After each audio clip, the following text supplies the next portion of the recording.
ওয়াল কানিতিনা ওয়াল কানিতাত, অনুগত বান্দা বান্দীদেরকে আল্লাহ বড্ড ভালোবাসেন। আল্লাহ বলেন হাফিজু আলাস সালাওয়াতি ওয়াস সালাতিল ওয়ুসতা ওয়া কুমু লিল্লাহি কানিতিন, তোমরা নামাজগুলোকে যত্নের সাথে আদায় করো, বিশেষ করে মধ্যম নামাজ, আসরের নামাজ।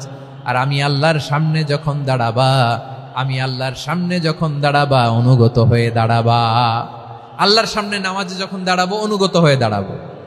অনুগত, আনুগত্যের সর্বোচ্চ টুকুন আমরা আল্লাহর সামনে পেশ করব। কেমন করে নিজের আনুগত্য প্রকাশ করতে হয় প্রিয় ভাইয়ের, আসুন বিষ্ণু ঈসা ইসলামের জীবনী থেকে দেখি। আল্লাহর হাবিব রাহমাতাল লিল আলামিন কেমন করে তিনি আল্লাহর সামনে আনুগত্য পেশ করতেন। আম্মা জানা আয়েশা রাদিয়াল্লাহু তাআলা আনহা বলেন, কানা ইয়াকুমু মিনাল লাইলি হাত্তা তাতাফাত্তারা কদামা, আমার নবী তাহাজ্জুদের জায়নামাজে যখন দাঁড়াতেন এত লম্বা সময় দাঁড়িয়ে দাঁড়িয়ে তিনি কিয়াম করতেন, কেরাত পড়তেন। দাঁড়িয়ে থাকতে থাকতে থাকতে থাকতে আমার নবীর বরকতপূর্ণ, আমার নবীর মুবারক পা দুটো এরকম ফুলে যেত।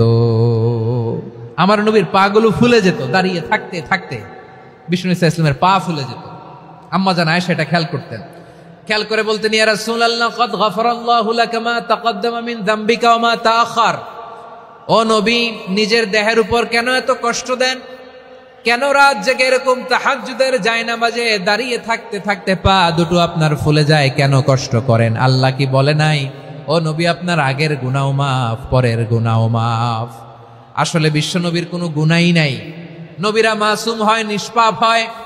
তারপরে বিশ্ব নবীর মর্যাদা, স্ট্যাটাস বোঝানোর জন্য আল্লাহ বলেন, নবী আপনার আগের পরের সব গুনাহ আমি আল্লাহ মাফ করে দিলাম। আম্মা জানা এসে বলে, না নবী, আগের গুনাহ মাফ, পরের গুনাহ মাফ, আপনি মাসুম, নিষ্পাপ, তারপরেও তাহাজ্জুদের জায়নামাজে কেন এত কষ্ট করেন? বিশ্বনবী জবাবে বলেন, আফালা উহিব্বু আন আকুনা আবেদান শাকুরা। ও আয়েশা, আমি কি শুকরগুজার বান্দা হব না? আমি কি শুকরগুজার হব না? আল্লাহ আমার সব মাফ করে দিছে, ঠিক আছে, আমার গুনাহ নাই, ঠিক আছে, কিন্তু আল্লাহর নাজ নেয়ামত ছাড়া তো এক মুহূর্ত আমার পক্ষে বেঁচে থাকা সম্ভব না। সে আল্লাহর নেয়ামতের শুকরিয়া হিসাবে আমার কি শুকরগুজার হওয়া উচিত না? আফালা উহিব্বু আন আকুনা আবদান শাকুরা, আমি কি শুকরগুজার বান্দা হব না? ও আমার ভাইয়েরা, বিশ্বনবী ঠিক এমন ভাবে আনুগত্যের নমুনা দেখাতেন। এখানেই শেষ নয়। আম্মা জানা এসে বলেন, তাহাজ্জুদের জায়নামাজে দাঁড়িয়ে থাকতে থাকতে ফালাম ইয়াজাল ইয়াবকি হাত্তা বাল্লা লিহিয়াতাহু, আমার নবী কেরাত পড়তে পড়তে কাঁদতে কাঁদতে দাড়ি বেয়ে বেয়ে ওনার পানি ঝরতো। আর এক জায়গায় এসেছে হাত্তা বাল্লা হাজারাহু, নবীর জামা ভিজে যেত চোখের পানিতে। অন্য বর্ণনায় এসেছে হাত্তা বাল্লাল আরদা, সিজদায় লুটিয়ে পড়ে যখন বিশ্বনবী কান্না করতেন, বিশ্বনবীর চোখের পানি দিয়ে জমিন ভিজিয়ে যেত, জমিন ভিজিয়ে দিতেন। কি আনুগত্য, কি আনুগত্য! এরপরে নামাজ শেষে দোয়ার মধ্যে বিশ্বনবী বলতেন, আল্লাহুম্মা ইন্নী আবদুক, ও আমার আল্লাহ, আমি আপনার দাস। ওয়াবনু আবদিক, দাসের ঘরের দাস। ওয়াবনু আমাতিক, দাসীর ঘরের দাস। সুবহানাল্লাহ, কি বিনয়! দোয়াতে বলতেন, আল্লাহ আমি আপনার দাস। দাসের ঘরের দাস মানে আমার বাবা আব্দুল্লাহ আপনার দাস। দাসীর ঘরের দাস মানে আমার মা আমিনা আপনার দাস। সুবহানাল্লাহ। নাসিয়াতি বিয়াদিক, আমার মাথার চুলের ঝুঁটি আপনার হাতের মুঠোয়, আপনি যেখানে টানেন ওইখানে আমি যেতে বাধ্য। আপনি আমার চুল ধরে ডানে টান দিলে আমি ডানে যাই, বায়ে টান দিলে আমি বায়ে যাই। আমার কোনো ক্ষমতা নাই, সব ক্ষমতা আপনার। দেখেন, যেই নবীর কোনো গুনাহ নাই উনি দোয়ার সময় বলতেন, আল্লাহ আমি আপনার দাস, দাসের ঘরের দাস, দাসীর ঘরের দাস। আমার মাথার চুলের ঝুঁটি আপনার হাতের কবজার ভিতরে, এদিকে টান দিলে আমি এদিকে যেতে বাধ্য, ওদিকে টান দিলে ওদিকে যেতে বাধ্য। যেই নবীর কোনো গুনাহ নাই নামাজে দাঁড়িয়ে থাকতে থাকতে পা ফুলায় ফেলতেন। যেই নবী নিষ্পাপ, কোনো গুনাহ নাই, কাঁদতে কাঁদতে দাড়ি ভিজায় ফেলতেন, জামা ভিজায় ফেলতেন, সিজদায় পড়ে জমিন ভিজায় ফেলতেন। পড়েন সুবহানাল্লাহ। তাহলে আমাদেরকে কেমন অনুগত হওয়া উচিত? আমাদের তো গুনাহ নাই নাকি? বিশ্বনবীর যেমনি গুনাহ নাই, আমাদের তো গুনাহ নাই না? গুনাহ টুনা আছে আপনাদের?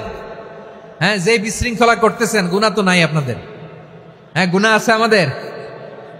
গুনাহ নাই কার? দেখি হাত তোলেন তো, যে হুজুর আমি কোনোদিন কোনো পাপ করি নাই, নিষ্পাপ, বেগুনা, মাসুম, জান্নাত থেকে পালায় আসছি।